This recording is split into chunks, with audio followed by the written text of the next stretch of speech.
4:30 is just 4:30 now. Thank you all for coming. First on the docket is to amend and approve the minutes from our September 4th meeting. Can I have a motion to do so? So moved. Second. Any discussion on said minutes? All those in favor? Aye.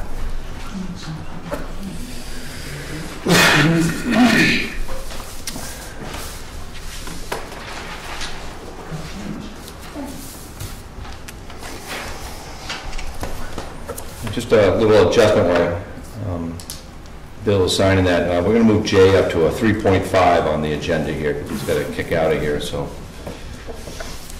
I object. We didn't ask yet. Second B item on agenda item number 1 is the minutes from the old library management and old library trust meeting held September 30th here in this room. So I need a motion for those minutes. So moved. Second. Any discussion on those minutes? Do we have anything on those? No, it's the other ones, right? All those in favor? Aye. Aye.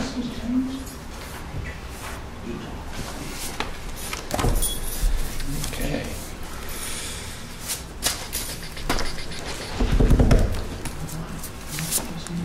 Go, sir.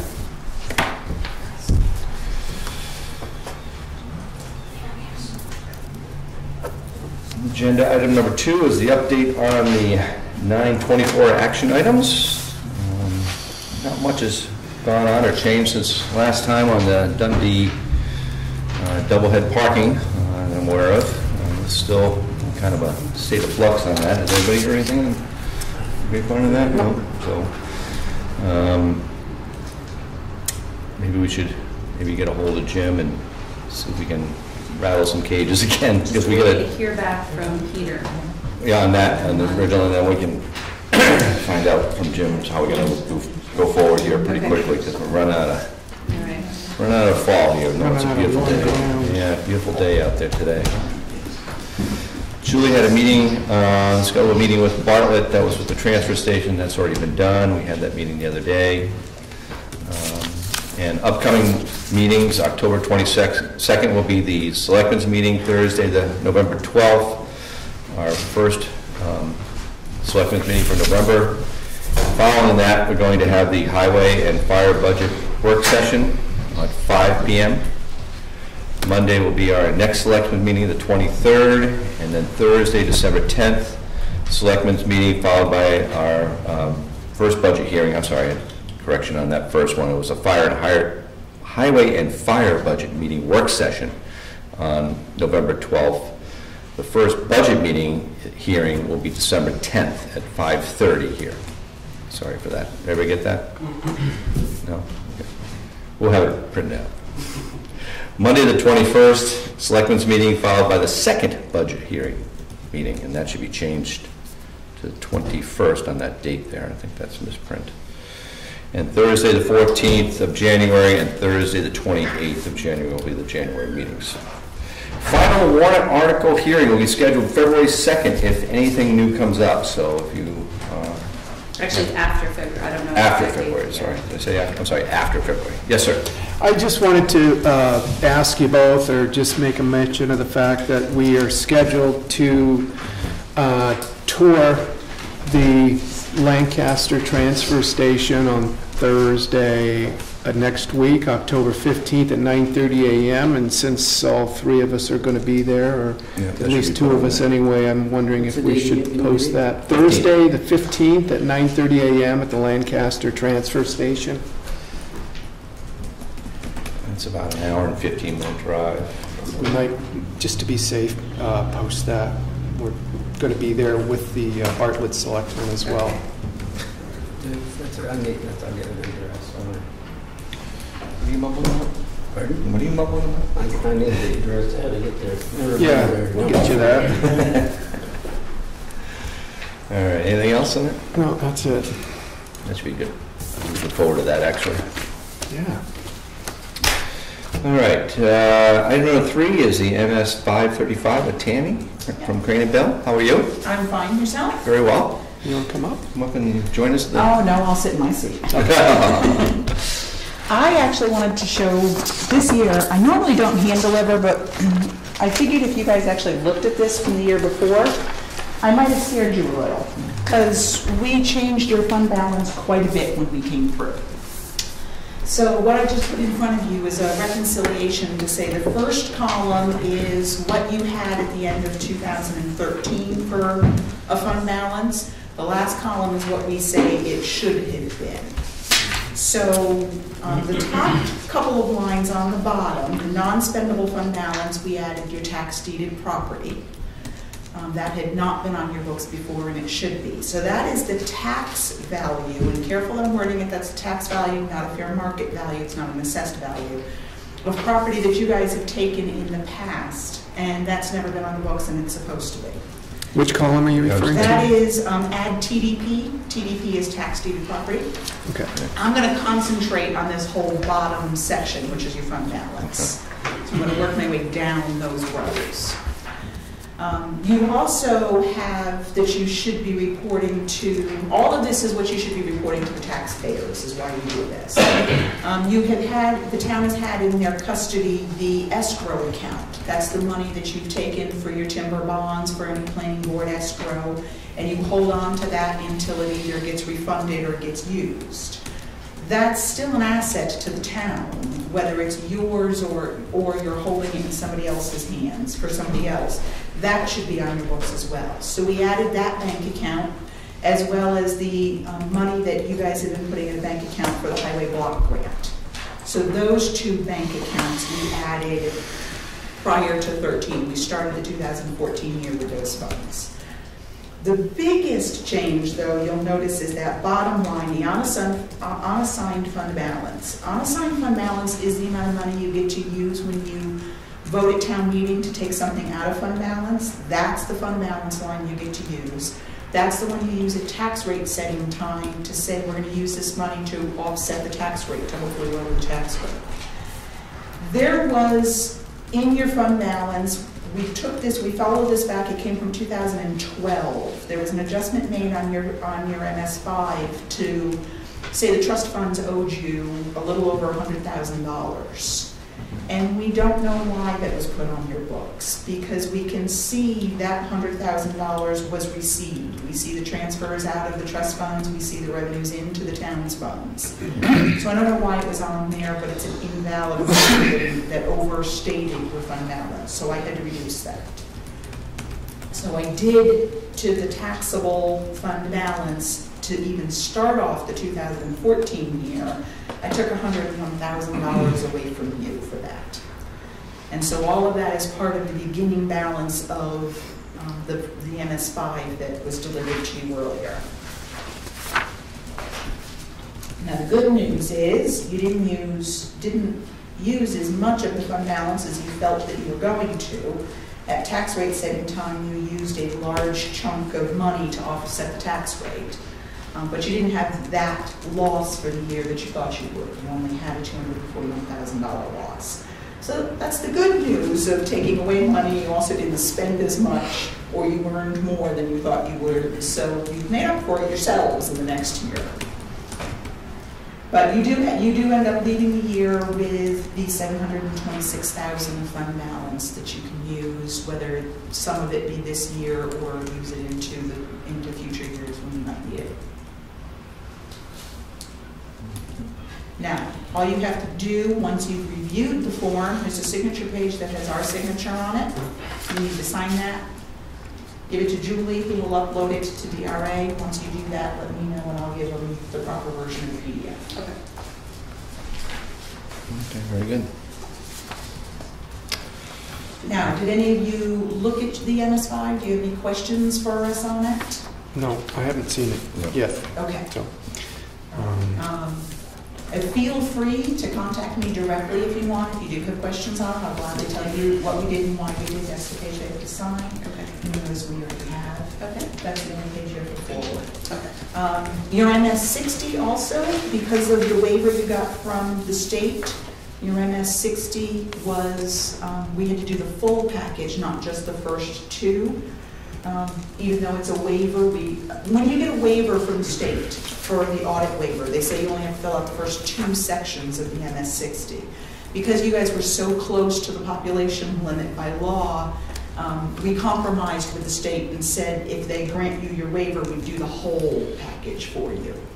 And so we did do the whole package. And you will notice, we'll leave you the color copy. All of our answers are in blue on it. You'll notice we have a couple of suggestions of minor changes. We found nothing that upset us. Okay. If we had found anything that upset us, you would know rapidly. You didn't hear from me rapidly, so that's a good thing. I thought I had uploaded the link to plus the signature. No, because this isn't a fillable form. They want a fillable form, so I will upload that. Oh, you're going to upload it? Yeah. Okay, all right. We do give it to you on here. Okay. We do have all of the forms electronically. We do give you the printed copies, but I also have it electronically, so if somebody from the public wants it, you have it already scanned and set, and you just have to email it off to them.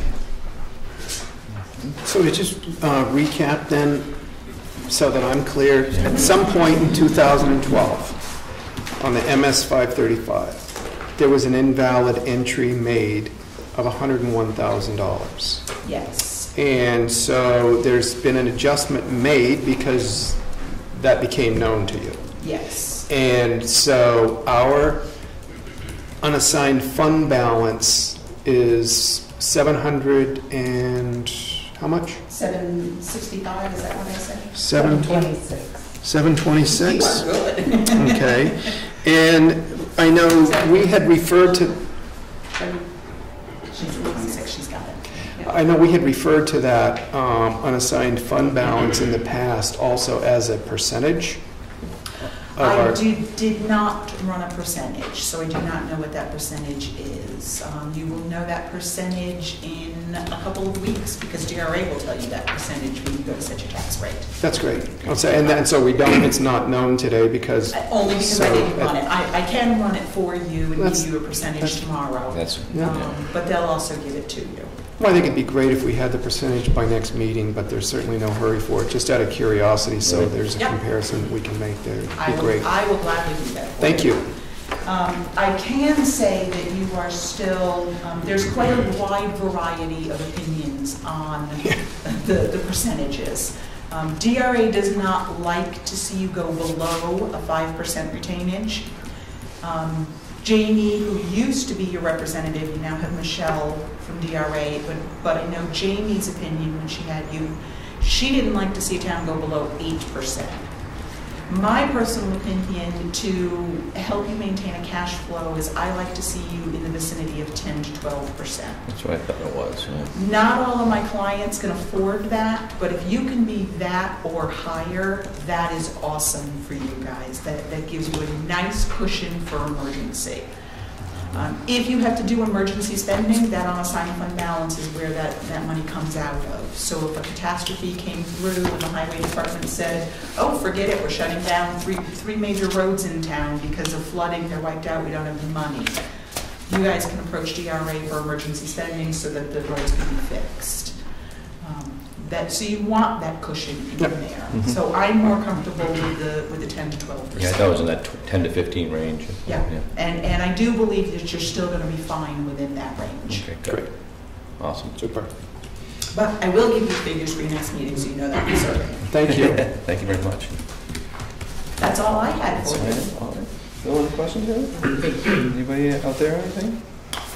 I will let you guys review the MS-60, but they don't sign it because you don't have an elected auditor. That's only us per the waiver that signs it. So as long as you don't see anything glaring that you disagree with me on, then I will upload that to DRA. Great. If you see something glaring, especially if I've got somebody's name wrong, etc., I will gladly fix that. Otherwise, we'll discuss whether or not I think it needs to have a change. All right? Very good. Thank you. Thank you very much. Appreciate your time, Tammy.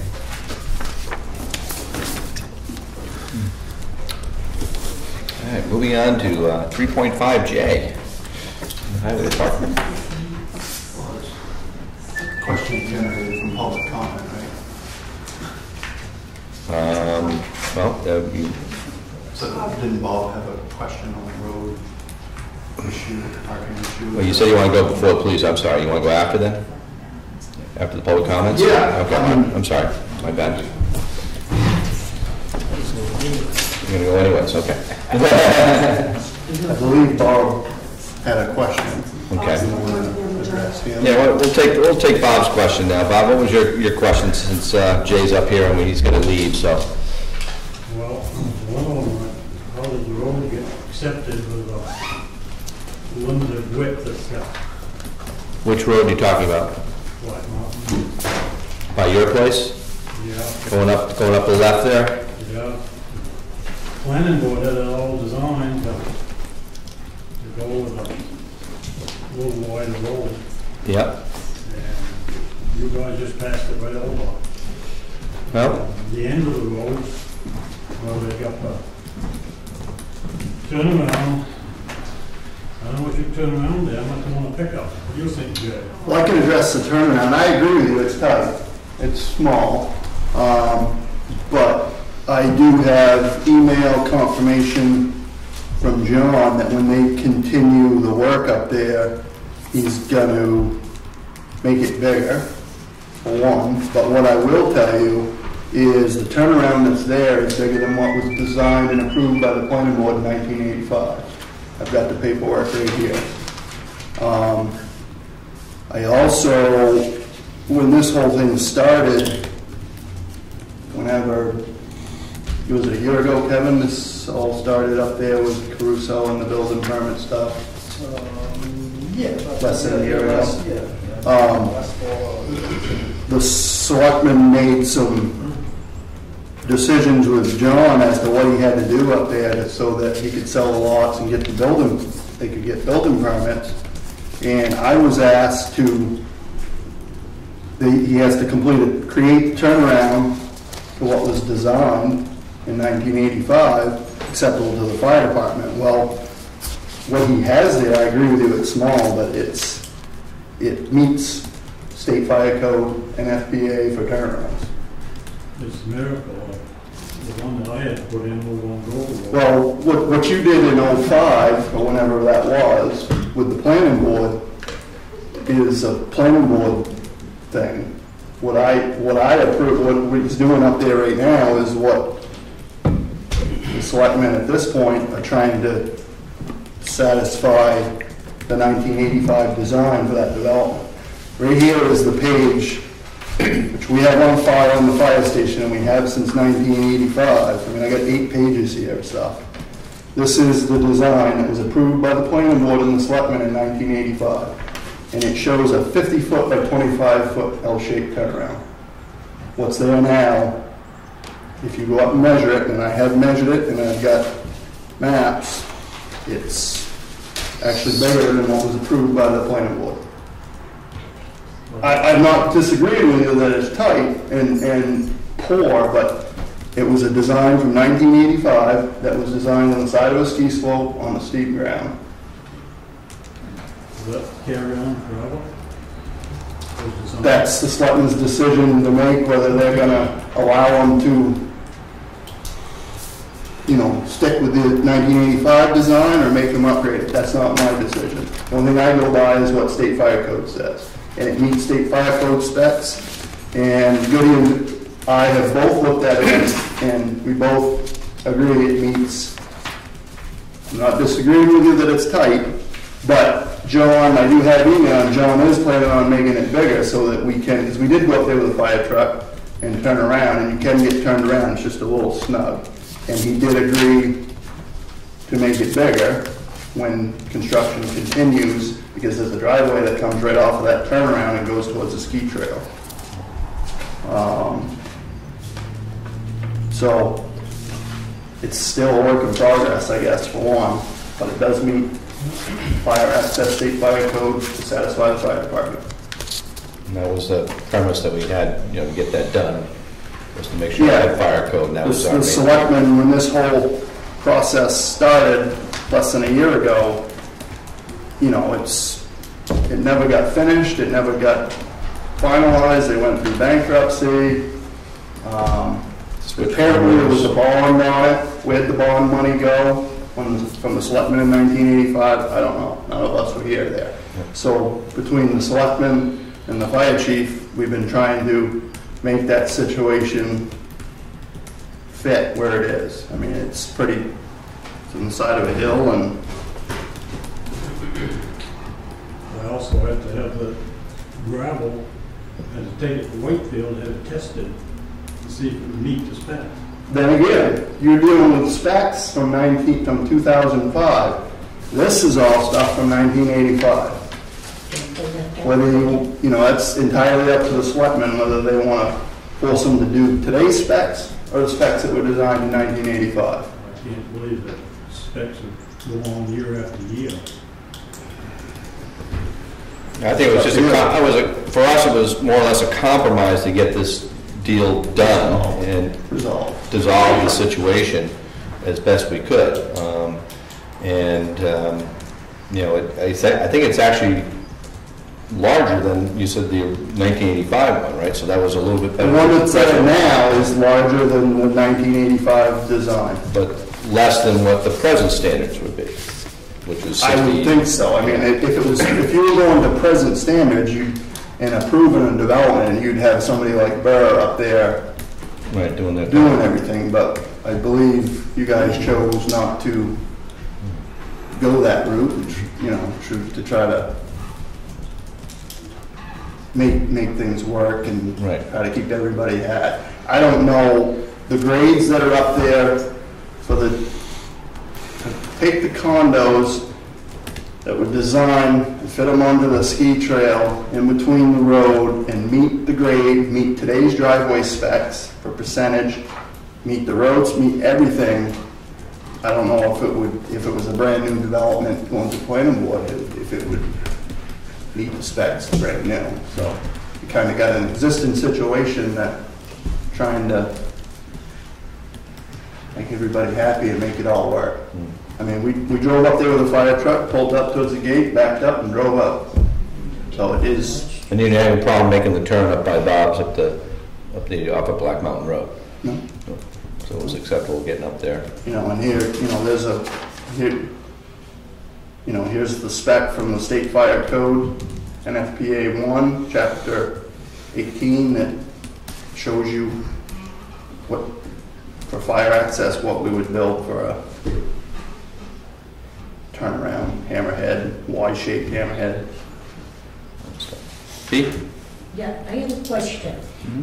Okay, you said this was all approved in 1985. So if road specs change, you don't have to change them, you go by 1985? Well, it's a private development, though. This wasn't, Yeah. it didn't have to deal with road specs. So, I mean, but the way it was approved, You mean? the 1985, Yeah. the 1985 So ones. road specs don't matter then, whether it's a private development or not?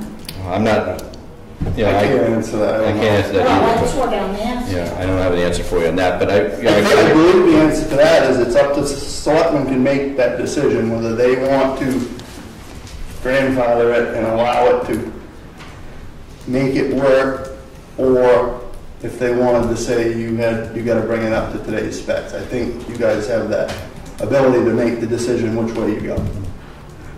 That's kind of felt on that. You? We've been dealing with this in an open and transparent manner since the spring, and we were clear that we wanted the water main brought up, we wanted a fire hydrant, we wanted the grading completed, and we wanted a turnaround that was acceptable to the fire department, and those things have all been met. And that's what we've been dealing with in open session since spring. So I'm pleased that those things have happened, and in addition, when those lots are graded up there, there's going to be an increase to the hammerhead. Yeah, I don't think that I mean, there were a lot of roads built in this town to 1985 specs, and when the specs change, we don't go around and ask people to change the roads. So I'm happy with it, and this is the first time we've really had this issue brought up in public meeting. So all along, as this has been handled in public session, these things have been put out there, and these were all of the issues that were brought up to us, and we were asked to concern ourselves with, and we've done that. We did run it by our town attorney as well. Bill? Kevin, you got anything, because you were in on the building permit, you're on the building permit side of that, so you got any comment? I think there was one thing about the road specs. I think there was a major change actually in '85 too that happened then. I remember pulling you have a book back in the back office there, and I think all those specs that year changed, and I think that all goes. It was all approved on the old specs in that book, and then from '85 it goes right up to present basically. That's what I've noticed. And I know. So there was, you're saying there was a change after that particular time? There was, yes, yeah. And it happened that year too. It happened, I think, in the fall that year. And I noticed that was kind of, but I don't know what the actual, the specs and how much gravel you need and everything else. I think if you made them bring it up to today's town specs, you'd be in a world of trouble, because I don't think it would, you'd have 5 building lots that would be, couldn't make happen. I'm sorry? I think if you made them bring it up to today's specs, you'd have 5 building lots up there that would just be, I don't know if you'd meet the grades. Thanks. That road should be widened up from the bridge. So whose property are you taking? Take Oh, it. yeah. I'm not thrilled about taking it, but it is a hazard. 18 feet, my hand equipment is 12 feet, so that gives it, I think But it's I guess the $1 million question is, why didn't that happen in 1985? When they built it?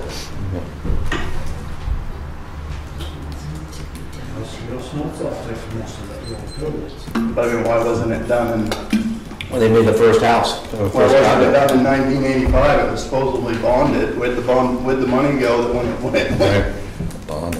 Nobody knows that, unless we go see the selectmen that were here in 1985. I guess. Kevin, I have another comment. I mean, the thing went back and forth between a couple owners, Himself.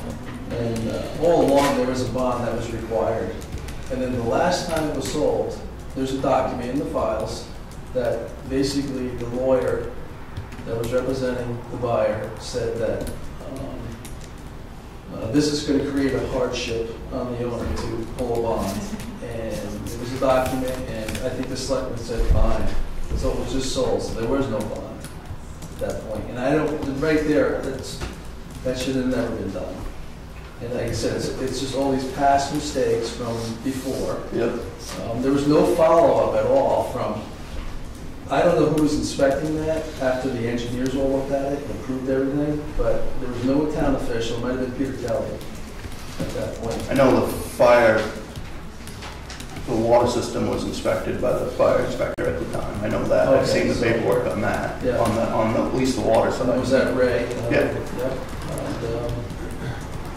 So, I mean, it just seemed like there was mistake after mistake all the way up to now, and now we're paying for it, you know what I'm saying? All these problems. It's just like everything else that was done back in that era. The selectmen allowed things to, Yeah, it's hard to say, but. allowed things I to have go. to, I have to blame it on a lot of the past selectmen. 15 years now. Thanks, Jay. Thank you very much. All right. Appreciate it. Thank you. All right, move on to item 4, police report.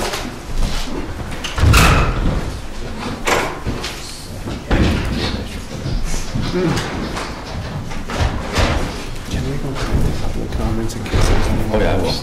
Yeah. I'll come back to public comments, by the way, FYI, for anybody who sticks around. Sorry, no, I sound? Nope. No, go ahead. Please sit down. Sorry. I shook hands with you before. How are you? I'm well, thank you very much. So the past couple of weeks, probably no news to anybody, but we've had a definite increase in the flow of traffic. Yeah. Route 16 in town. Yeah. It's been heavy for the past week and a half. Prior to that, we started to see some buses. Now we're seeing more tour buses come through and they stop, and it's becoming a thing down at the bridge, as it does most years. It's probably worse this year because I think visits are up for this year. But we handle it as best we can on a day-to-day basis. Jay was just talking to me prior to the meeting about, on the west end of the bridge, looking at signage on if you're going out the bridge from here on the left-hand side, people come around the corner parking right there. yes and no, but it really doesn't fall on me to put up the signage. It's either state property or it's private property. And I know that as we patrol there, we kick people off of there constantly. So if that needs to be a consideration, then we need to have a discussion with somebody else about it. But I look at that much the same way as I look at some of the parking issues that we have in town. You know, this is an issue that most likely within the next 2 or 3 weeks is going to resolve itself. We patrol it, we keep our hands on it, and then off we go back into a calm time of year.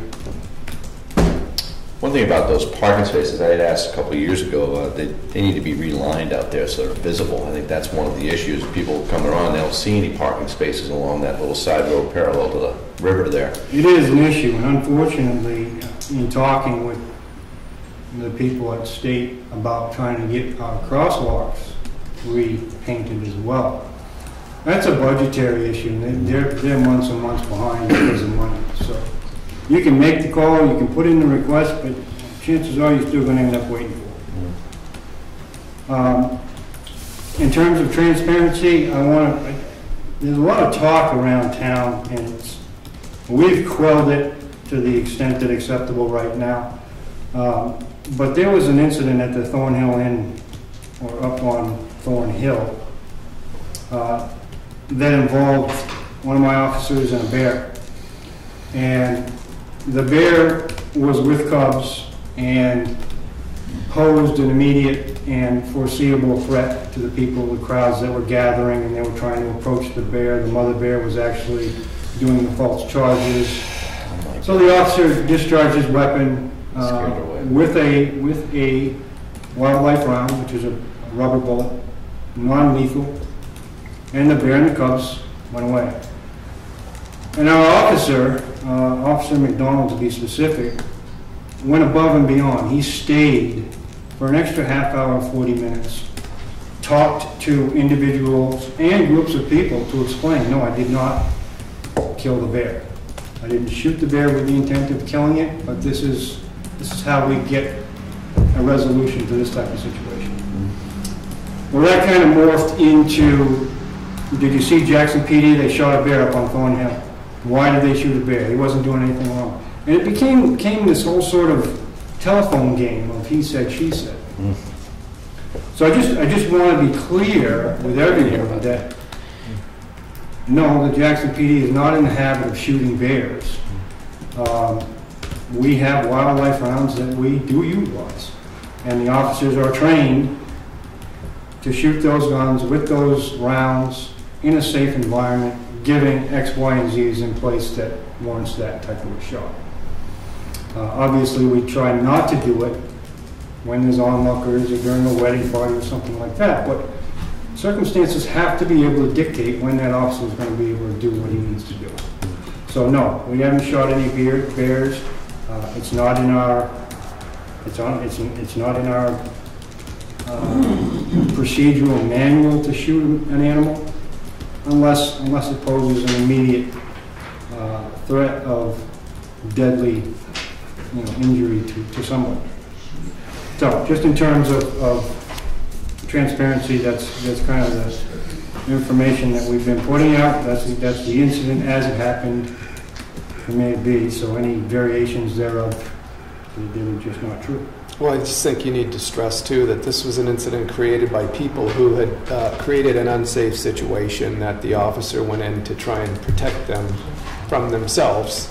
That's exactly right, which is a great segue into my next point, is the very, within a few days of that, Officer Orsini and Officer McDonald were invited to the Eagle Mountain House, and they presented a very well thought out, planned presentation to a room full of people. I'm not sure if it was employees and guests and people who were around, but it all had to do with bear safety, prevention, and what to do if you see one, and all these types of things. And it kind of melded it together, and it showed that yes, we are very much aware of our situation, but don't cause the issue in the first place, and we won't have to resort to the measures that we may have to resort to. So it went very well. They did an excellent job. I got good reviews from that, and it's all part of working within the community to build the relationships that we need to have. I was fortunate enough last week to be invited down to the police standards and training at the Police Academy in Concord, where I helped individuals with firearms training, safe handling of firearms. It gave me an opportunity to look at our Officer Coughlin in his environment, how he's doing, talk with his classmates, talk with his teachers, and I'm very pleased to report that he is well on his way to becoming, very much an upstanding officer in this community, because he's doing well in his classes, he's doing well in his practicals, his mindset, his family support is all there. He's doing his sit-ups every night. Good. He's, Good. That's good to hear. He's physically ready. He was battling a little bit of cold, but I think his biggest enemy down there is the food. So Yeah. that seems to be with everybody. Good, I'm glad to hear it. And he's doing well, and I would certainly make the appropriate adjustments if he wasn't. And finally, I get to a matter of transparency that came to me indirectly, but I do want to address it because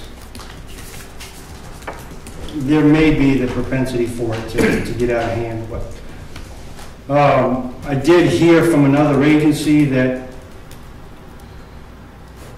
there was complaints about an inordinate amount of noise being generated at the transfer station at the portion of the transfer station that we use for a shooting range. We've used that range for 15 years approximately, on and off. Depending on the intensity of it, was really relative to the amount of experienced officers you have that need that kind of training. We've been operating this way all year, and I was kind of surprised to hear this complaint. I got it, like I said, yesterday. But I think the manner of the complaint may reach back 5 or 6 weeks, whatever the case may be. But it's important to realize that this is a relatively young, myself aside, it's a relatively young department, and we have standards that have to be met in terms of the state, and then there's my standards that have to be met. And that takes practice, and these guys needed that practice. So while there may have been an unusually loud or unusually frequent amount of noise coming from there from shooting, it's all because it was needed to get these guys up to speed this year. Now, if we look at the past 6 weeks, maybe that noise level has doubled, tripled, quadrupled, and maybe it seemed louder than not on any given day, but that's because we were working up to the point, this is the time of year where we do our qualifications. This is the time of the year that we practice hard, we hit it hard, and we make our qualifications for the state. This year we were fortunate enough to combine that qualification day with Bartlett, so there were several guns up there shooting at any given time throughout the day. Or at least, I don't know, I left at 11 o'clock, so I'm not sure what happened thereafter. But here again, it's an established range. We've been using it for a long time. There is noise associated with it. I talked with Julie, who's across the valley. Sometimes she can hear it, sometimes she can't. Usually it goes for an hour, hour and a half, not more than 2 hours. And we can't shoot, obviously, when the dump is open. So we try to do things in the morning. Be that as it may, it generates noise, and we're aware of that. I think going forward from this date, or from September 23rd, I can only foresee us being, at least my department, being up there 4 to 6 times between now and December, maybe. We do have some cold weather training to do, but certainly not to the extent of being up there for 2 hours, and it really won't be as often going forward. for the rest of this year. There are trainings that we didn't do this year that would have caused a lot more complaints, I'm sure. But in trying to be sensitive to everybody, we didn't do any of that training, which is low light and dark training. You're shooting at night. It happens. You have to train for it. But shooting up there at 9:30 or 10 o'clock at night in the summertime, that's probably not going to make anybody happy either. So anyway, we did get that complaint from the property abutter. That's the reason why the noise level has been that way this year, and you should be aware that that's why it happened. As you know, the complaint mentioned that the abutters felt that this was a retaliatory action on your part and that they were being harassed. Would you like to speak to that? Sure. May I ask? He's got the floor, and you'll have the floor too, but I've asked him the question. All right. Thank you. We won't raise, I apologize. Thank you. Respect that. I would strongly disagree that it was retaliatory in any manner. When I met with the abutter back in January, we discussed, he discussed a previous agreement that was dissolved, and we came to an agreement on what was going to happen going forward. Now again, I have to go back to my insistence in my officers being trained to a very high level. There was no, I harbored absolutely no feelings whatsoever towards the abutter. I felt that we were, at least our department was following the guidelines that we had talked about. Until today, and only because I've never seen him in here before, I wouldn't have recognized him because I haven't seen him before. The only discussion I had with him was in January and again today. So, no, it's not retaliatory at all, but the intensity of the training is pushed by me in the insistence of being proficient with the weapon systems. That's all it is. Are there particular days that you go up there, or any? It's hard to determine. You know, it would be nice to say that we can only go up there, you know, midweek, but our schedules don't allow that. We're a small department. If I say you're only going to go up there on you know, Wednesdays and Thursdays, or Tuesdays and Wednesdays, well, that's going to preclude myself and whoever's on duty, because I don't allow them to practice shooting on duty. It's not practical. It takes them away from what they need to be doing. So that leaves a guy who is off duty, which at this time there isn't one. So at any given time, with the exception of at any given day, you have one person who's on duty, or two people on duty, and maybe one person off. Maybe the transfer station is open, maybe it's not. But on the 2 days that these guys can shoot, which is their off days, is going to be Saturdays and Sundays. So if the abutter is up here on Saturdays and Sundays, and this is the only opportunity that my officers can shoot, then there is going to be noise. I don't know how to placate that. Are there any other facilities? We looked into facilities, and there was a private individual who came forward, but here again, we get into a conflict of interest with using private property. If he ever had anything to come before the town, I would feel that would be a conflict if I was taking advantage of something he had. And the other piece of property that we have looked at would require a substantial use of town resources in gravel and large equipment and time to be able to build it and make it safe to the point that you'd be able to use it. Here we have an established facility that is safe, that has been used time and time again, and it's right here. It's convenient. Convenience being the least of the consideration. Now, obviously, we want to work with our townspeople. I harbor no feelings. I can have a disagreement with Stan and turn around and go outside and go have a Coke. You know, it's not a personal thing with me. which is why I'm kind of, I was taken aback, frustrated, and insulted that this complaint ultimately went to another town. You know, this property is on Jackson property, and the selectmen and the chief of police have direct control over that property. You know, shame on me if I'm putting it out there that I'm unapproachable. Shame on me. I should be doing a better job. I apologize. But a disagreement for me does not translate into a personal hatred for anybody. It's a professional disagreement.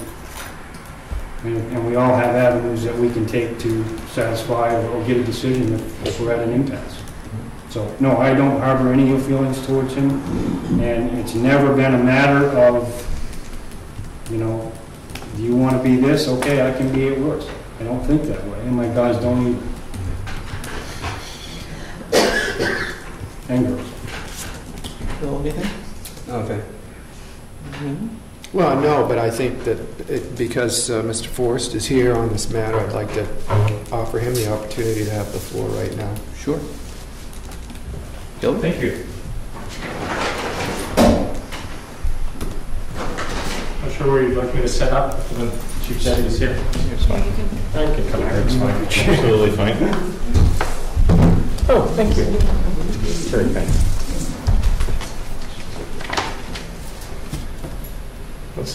Thank you for your time, Chief Jetty. Absolutely. I'm going to refer to my notes. It's an important matter for me.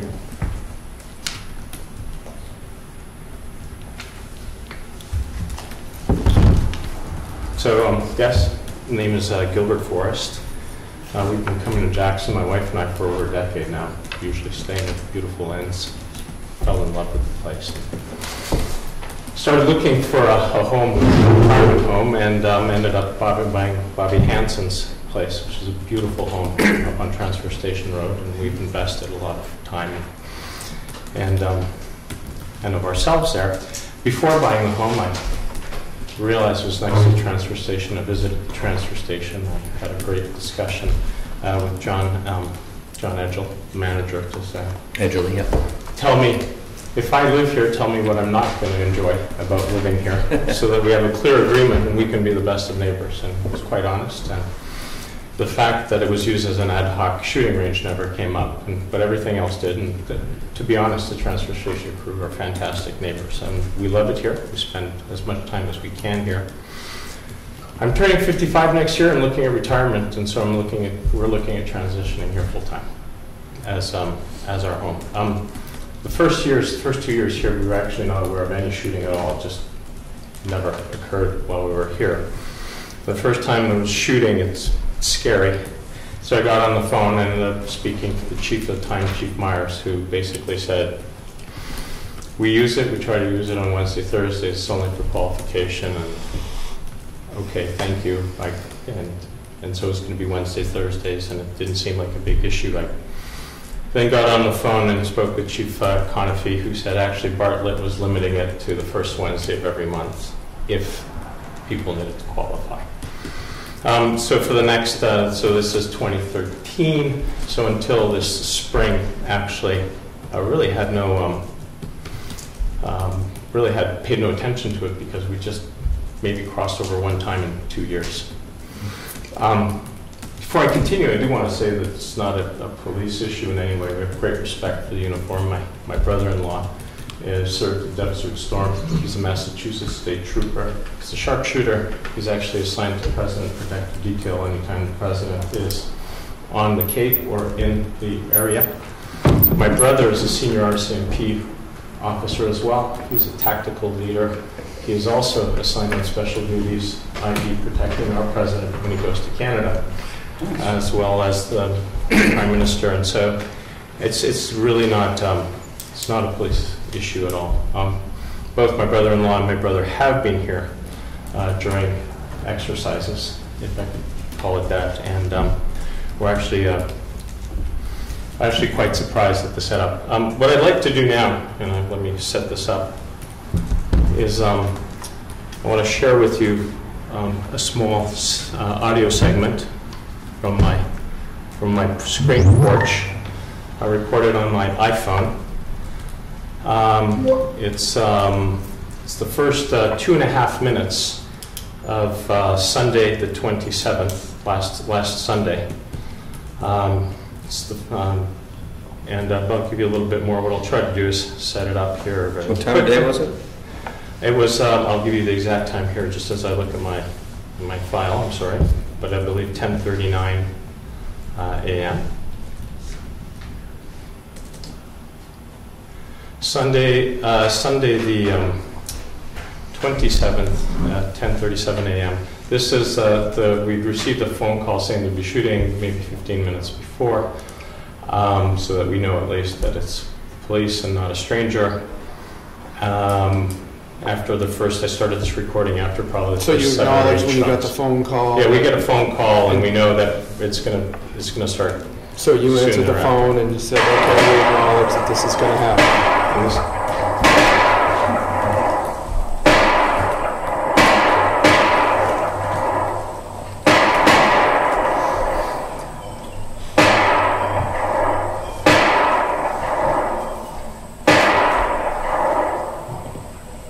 Not set up for the visual, but it's inside the screen porch. Where if the trees weren't there, we'd be literally looking down the barrel of the guns and the rifles.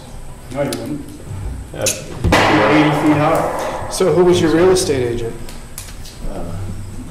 I can't remember offhand. So it wasn't represented to you at all that there was a shooting range? It was up not. there? Yeah, well, there was no. I'm completely unaware that shooting was occurring at a transfer station. So you That's correct.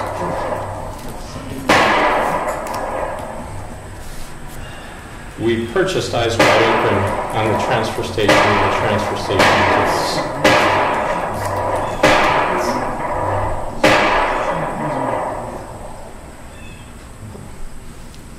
don't think anybody will want to sit here and count them. There were about 115 to 120 rounds in the first 500 volume.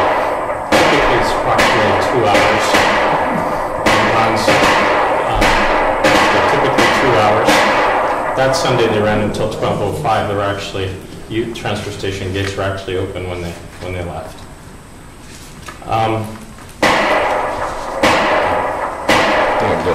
Yeah, I'm going to stop it now. It's almost 2 minutes of our 2 hours. Here are the dates that we are aware of this summer. And you'll notice it includes Mother's Day, our national holiday weekend, Labor Day.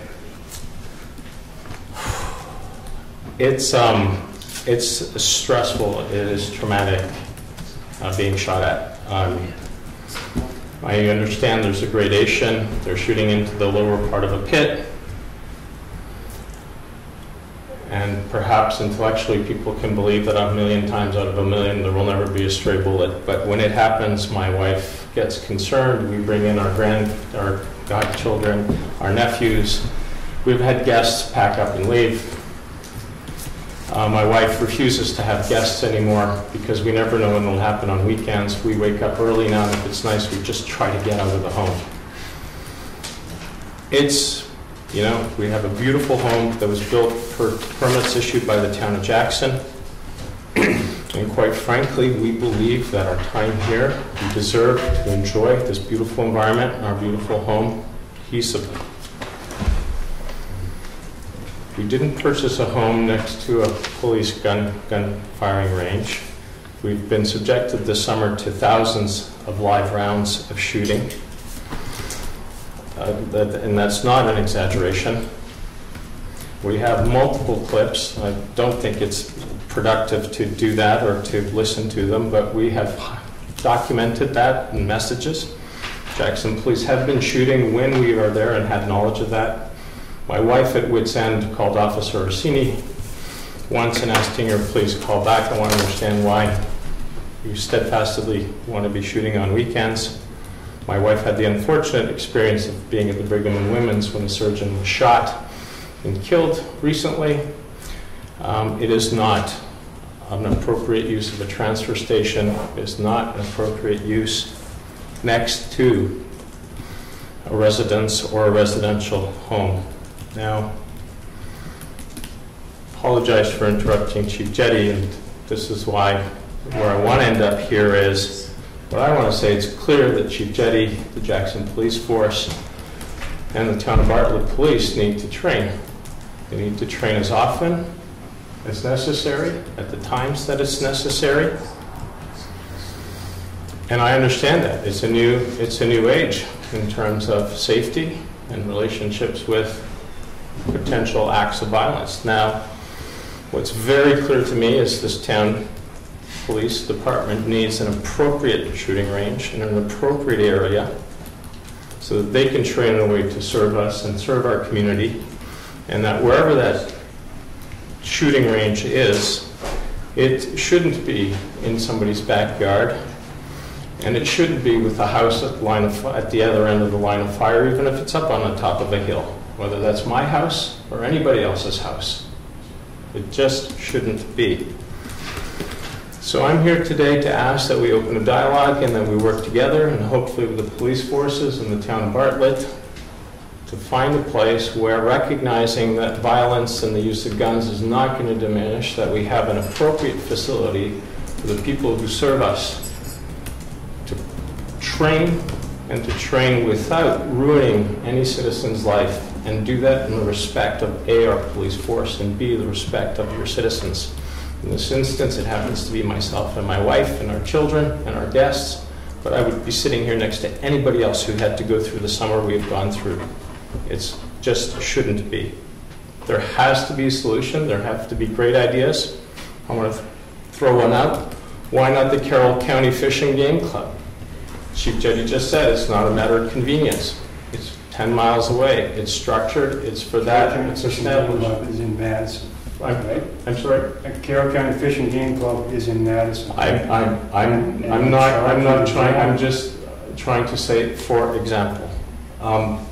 So here today, I'm asking that we can open a dialogue with myself and the police department, our representatives, and see if we couldn't find a solution to this situation. I think any outdoor facility is going to have the same. It's going to have the same impact on somebody in the neighborhood, no matter where you put it in this town. I mean, perhaps I'm under the wrong impression that there's a lot of land and that it's a big area. But that be it as may, you're making a counterpoint that I would like to disagree with. I think we need to have a formal shooting range and an ad hoc use of a transfer station, because it happens to have sand and happens to be convenient. Well, it just happens to be next to a residence. And it just happens the residence is in the line of sight over the hill. I understand that. So I'm not here to point fingers. I'm not here to blame. I feel I'm here to support the police. I feel like we're here to support what they need to do. But I also feel that half-baked measures may have been good in 1985, just to quote the earlier one, but things have evolved and the needs have evolved to a point where we have to find another solution. I'm also going to be very, very bold and ask our police department, to the extent they could, please let us enjoy the autumn perhaps, and until we can find a new range and an official format, to try to let us enjoy at least our weekends. The shooting has been almost 80% weekends since we've been here, and that would be greatly appreciated. I don't want this to be a fight. I want this to be a collaborative effort to come to a reasonable solution for a very real problem. And it is solvable. Super. Thank you. Anybody? Thank you. Thank you. Thank you, Bill. Thank you. I'm not sure what the right forum is to kick this off. I know it is not here, but perhaps we follow up through. Anyways, I leave the ball in your court. You tell me. I don't know what the next steps are. We'll do some investigating and see what we can do, and we'll get back to you. I have your contact name or email. Thank you. Can I just address one point? Sure. Before you leave? And this would go forward regardless, and it would cover any topic that you want to discuss. You said that your wife called Officer Orsini. Officer Orsini never called you back, whatever the case may be. My officers won't call you back. my officers won't call anybody back because they're not authorized to speak on behalf of the PD. So for her to call you back would have been, you know, it just would have been, wouldn't have been useful anyway. Okay. We, I know you'd forgotten, we actually met and spoke in April. I put the date on the document. Was it April? It was April. Sorry. In your reception. It's a long winter. Thank you. All right, thank you. Thank you. Appreciate Thank you it. very much. Nice to meet you. Thank you.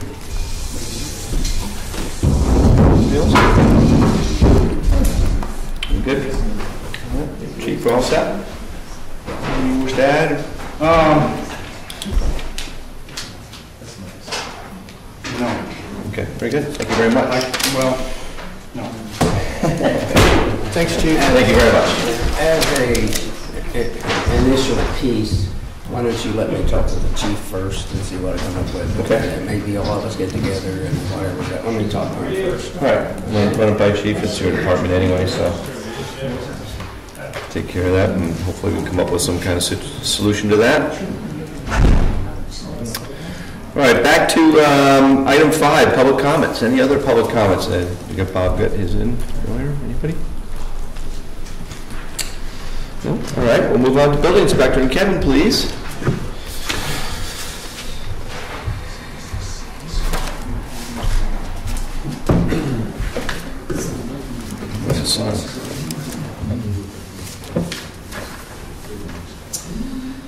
Another very busy week, and a couple new permits here. There's actually more that aren't on this list, but I'm sure it'll show up in another 2 weeks. They'll show up here. 6B was a, let me look at that again. Well, that was a permit that was renewed, and actually that was just closed recently. You know, they went over, it took 13 months to build the place, basically. And that is a closed permit now. It's a house across the Black Mountain Road. Very energy efficient. 6C was, it's an ongoing house up on Boston Drive. They're just getting the roof on now, in the framing process. 6D is, they just put some solar panels on the house. They're actually like shingles. Really? And, That's pretty cool. yeah, it is. Yeah, you don't notice the the raised panels like in most houses. Yeah. It's actually B shingles. Huh. It's pretty It's cool. pretty neat. And that's actually an ongoing project still at this point. And then they replaced the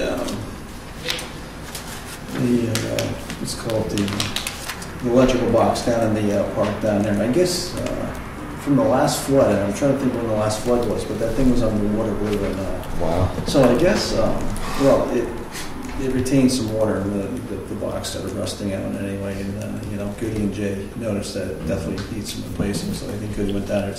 He actually did it the other day. It's Wednesday. It's all done and all back into code. And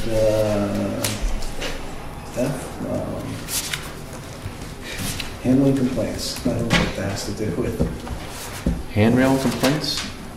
handling complaints on there. Handling. Handling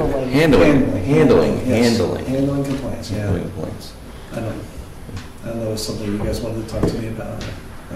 No, I just wanted to make sure if there were any complaints that would, I always great get time to complaints, put but them. I haven't acted on any. There's been nothing really. Have we had any complaints in since the last meeting? I mailed someone a complaint form today. Yeah, today. But we haven't had any submitted? Okay. That'd be great. That's a great ongoing way to deal with that. Yeah. Have we had any There'll be complaints? The one answer is coming no, back and from we that. move on. Have you had, has anybody had any conversations with you since we met with the old library management committee and the old library trust? There was concern expressed by the old library management committee that the ramp in front of the old library might not be up to code, and someone was going to ask you to look at that. I just addressed that today. Bob Goodrow and me went over there and took a look. We went over the whole building, and since you mentioned the ramp, I suggested that they're gonna rebuild the ramp, I guess, but to those specs. But the the railing itself isn't up to code; it needs to be raised up, so they're gonna raise that up. The actual deck on the building there, that's not over 30 inches, so it doesn't require railing or anything, and that would change the whole entire characteristics of the building anyway. So they're over there. And there was talk about handicap or whatever. That building was never designed for handicap, really access or whatever, but they did have a gentleman in there last week, they told me, in a wheelchair and had no problem, so. It's only one step, right? It's a steep One and a half. ramp. Well, yeah, whatever, yeah, and I forget how long the ramp was, but anyway, they were able to wheel someone up there, and but it was basically the railing on it is going to be upgraded to get it up to code, right? And, Is it a current safety issue right now? Not really, because there is one there, it's just low. And So it's not going to fall off? Or? No, it's not going to fall off, no, and they're going to get around to fixing it or whatever. I think they were concerned that it was an immediate. Right, yeah, it's not. I told them that. I said when the builder gets to it and fixes that. There used to be a fire extinguisher in there. There is one that's needed, so they're going to get that back in there. I don't know where it ever went to. Someone mentioned the value of some things in there, and I noticed that they're really go talking about guns again, but about guns. But there is an old flintlock rifle in there. I think it's worth a lot of money. Insurance. Yeah, I asked Chris, who owns White Mountain Firearms, about appraising it. He said he was going to get back to me about someone taking a look at it. But there's documentation in there from 1802 to I forget what year. It's an old flintlock. It's got the powder, little like horn. It's got a bayonet. And it's got the lead rounds. Just with the documentation there and what it is, I think it's worth a lot. So we have insurance. Someone needs to make sure it's insured there anyway. And there's an alarm system there and everything else. And then there were some cables on the outside of the building that were never dealt with. The cable, Time Warner, and also Fairpoint foam. And when Michael Weeder was working on the building, he put conduit underground to run those cables. They would never run. So this past week, Julie called Time Warner, and they're going to come out, if I'm correct, too. Yeah, they called me back. So supposedly they're going to put the cable in the conduit so it's not across from the telephone pole to the building. And we're going to deal with the Fairpoint. We'll take care of that. And then also they had a question about one of the water shut off. There's one of those winter type, spigots or whatever. But I just called up the plumber. He recommends turning it off when they're done with the water, like early November or whatever, and go underneath there. There's a room underneath. You can shut it off and then open it up and drain it and just leave it till springtime.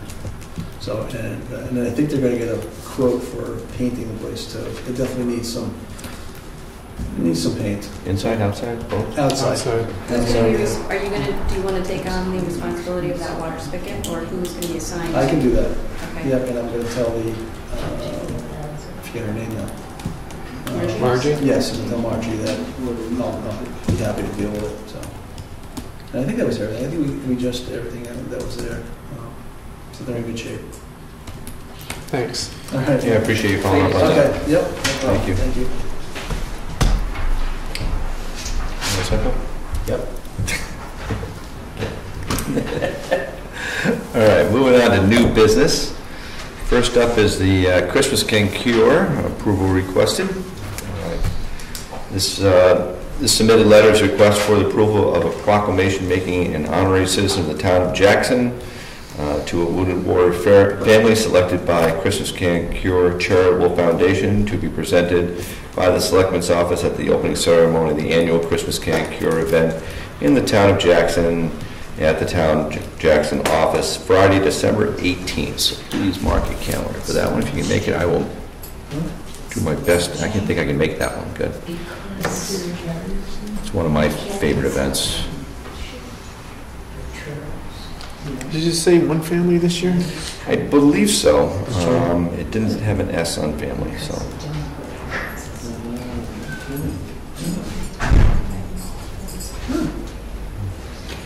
What time's the opening ceremony? It's at 10:30 here on the 18th of December. The appropriate name will be submitted to the Board of Selectmen at their monthly meeting prior to the first week of December for the signature, so it sounds like one. So take a motion to approve that request. So moved. Second. Any discussion? All those in favor? Aye. Aye. Second on the docket here, new business, Household Hazardous Waste Day. September 17th, Jackson was supposed to appropriate. We normally appropriate $1,000 a year, but this year we exceeded that, so we might want to bump it up a little bit. How much we go over? 1,100? No. That was 1,100 was the total, huh? Yeah, so we might want to do like $1,250 or something This year or next year? for next year. Yeah, so that sounds about right. So the town of Jackson hereby commits to participate and cooperate with the town of Conway at the Household Hazardous Waste Project, anticipated to be held on Saturday, September 17th, 2016. The community hereby grants the town of Conway the authority to represent the community in organizing the collection project. The town of Jackson has appropriated blank for this purpose of allowing all residents of the community to access the Household Hazardous Waste Day collection project. So, You said there was 16? sorry? January 16th? No, September 17th, 2016. Oh. It's next year. And this year, we committed 1,000. Okay. We had 25 participants, and the total invoice was $1,160.81. So we probably should up that to whatever you guys decide. What do you think? Wait, go ahead and make a motion that we appropriate $1,250 to the Hazardous Waste Collection Day in September 2016. Second. Any discussion? All those in favor? Aye. Aye. I'll be the authorizing agent for that, if you don't mind. Very good. Transfer station noise complaint, we've already heard that, so that's taken care of. Moving on to item 8, old business, Dundee Road parking. Again, we discussed that with our action items. Again, we'll get up on that hopefully before the winter comes. And item B was the all-board chair meeting update. And that was the one that I proctored. I have to say I wasn't as, due to probably my fault maybe, but it wasn't as productive as I would have liked to have been since you started all that good work the first year that when you were chairman. And, you know, kind of felt a little, I guess, I wouldn't say uneasy, but, you know, it wasn't really my gig, so I didn't really know where you were going with that and in terms of what was headed up from before. And, you know, we had a brief discussion about, you know, things in town, but really, you know, nothing really concrete or major came up during our discussion on that, so it wasn't really as productive as I would have liked to have been. I did ask the people that were there if there were any budgetary needs that, you know, might be expected or unexpected need to deal with. There weren't any that anybody had.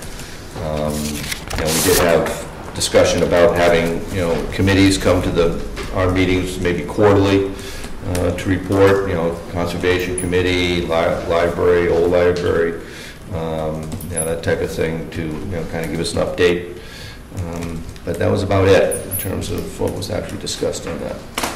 Okay, that's great. But I would like major issues. That's not a bad thing. No, but I do kind of want to follow up on those quarterly, you know, updates. I think it is kind of important to pull people up, and, you know, at least I don't want to schedule them all in one meeting, but you know, if we can get a list together, maybe of some of the committees that, you know, maybe might want to meet with us, and certainly before budget time is obviously a great time to do that. And if any committees wish to come, we certainly would invite them, and we'd love to hear from them. You know, and maybe we can probably put that on a, you know, docket for sometime in the future. Okay. But we'd like to follow up with what you did, though. I think that was, you know, trying to get everybody to work together on the, as a group was really kind of sounds like you've been an A for effort. Well, I don't know, I have a B- maybe, but still a passing grade. Yeah, well, I'll take it. Don't be too hard on it.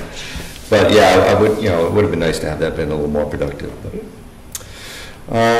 Anything else for old business? Anybody? I don't have anything. Public comments, last round.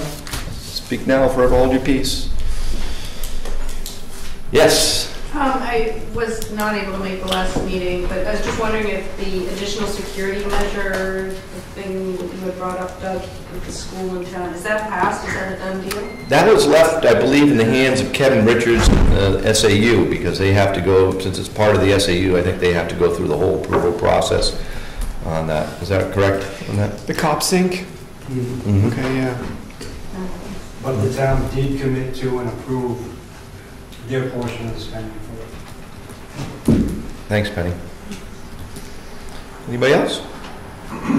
If not, I'll entertain a motion to adjourn. So moved. Second.